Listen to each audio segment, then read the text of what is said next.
Assalamualaikum warahmatullahi wabarakatuh. Kita lanjutkan lagi kajian kita dengan judul Siapa yang ingin damai harus bersiap untuk berperang. Ini diuraikan oleh Simon Al-Yasir. Saudara-saudara para pemirsa channel Kreweng Aji yang berbahagia, Assalamualaikum warahmatullahi wabarakatuh. Bismillahirrahmanirrahim. Isa Al-Masih atau Yesus Kristus alaihissalam datang tidak untuk menghapus atau meniadakan Taurat dan kitab para nabi, melainkan untuk menggenapinya sebagaimana tertulis di ayat-ayat kitab ilahi dalam Al-Quran yang berbunyi Bismillahirrahmanirrahim. Sesungguhnya kami telah menurunkan Taurat yang di dalamnya berisi petunjuk dan cahaya.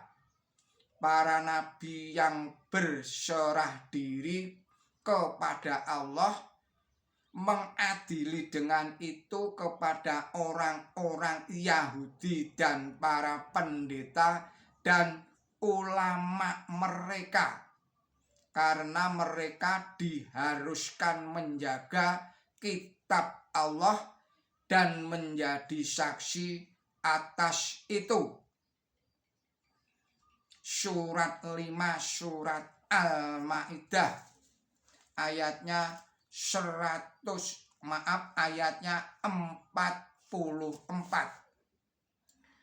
Dan lagi Allah berfirman Bismillahirrahmanirrahim. Dan tatkala Isa bin Maryam berkata, wahai para putra Israel,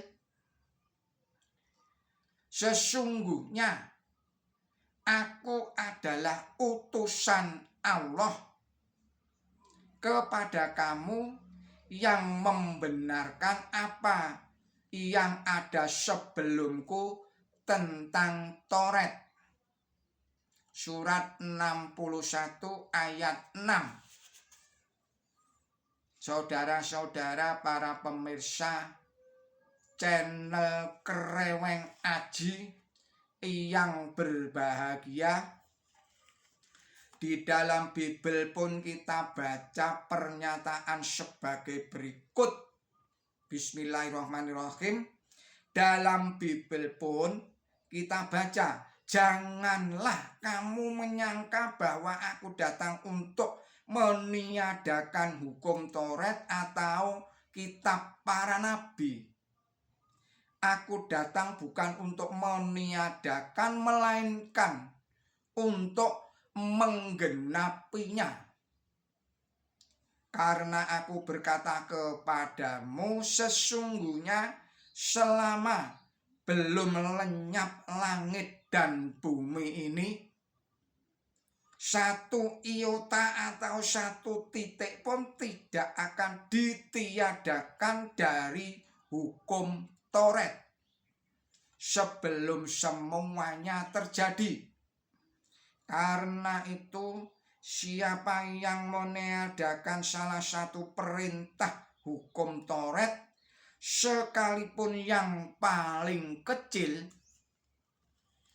dan mengajarkannya demikian kepada orang lain, ia akan menduduki tempat yang paling rendah di dalam kerajaan surga.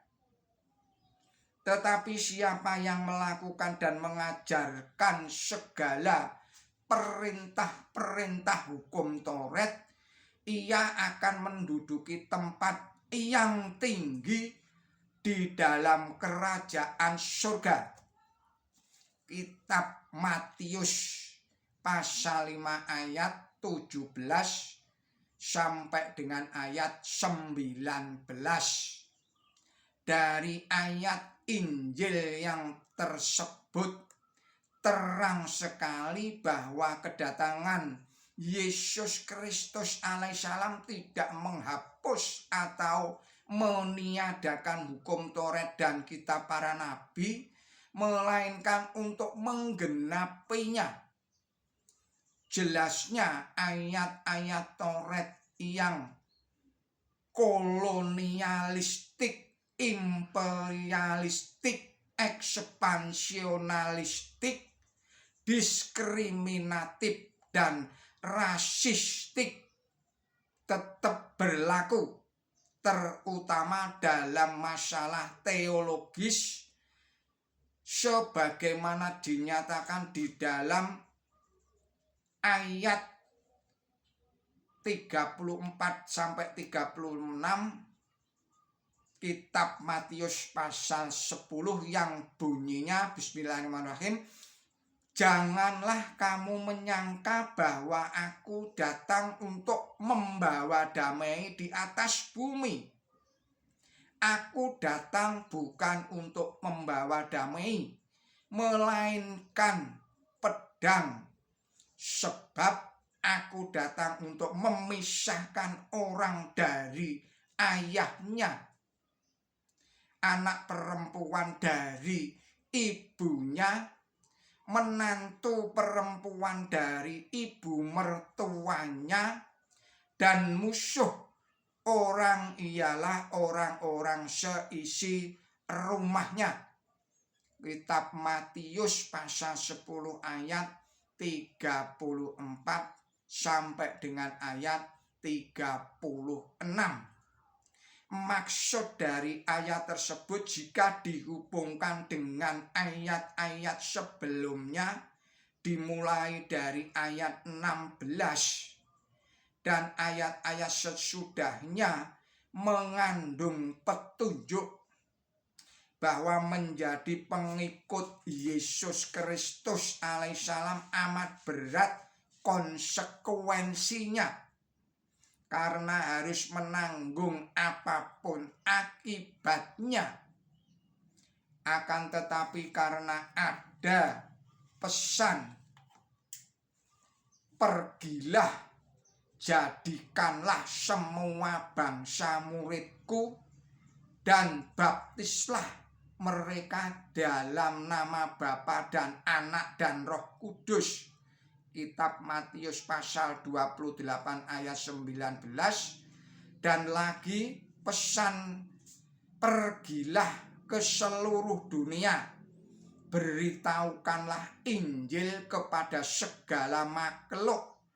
Siapa yang percaya dan dibaptis akan diselamatkan, tetapi siapa yang tidak percaya akan dihukum. Kitab Markus pasal 16 ayatnya 15 sampai dengan 16. Serta pergilah ke semua jalan dan lintasan, dan paksalah orang-orang yang ada di situ untuk masuk, karena rumahku harus penuh. Surat Lukas pasal 14 ayatnya 23. Maka maksud pernyataan Yesus Kristus alaihissalam di dalam kitab Matius pasal 10 ayat 34 sampai dengan 36 di atas tadi itu sangat jelas bahwa agama Kristen mengembangkan semangat intoleransi sebagaimana agama Yahudi.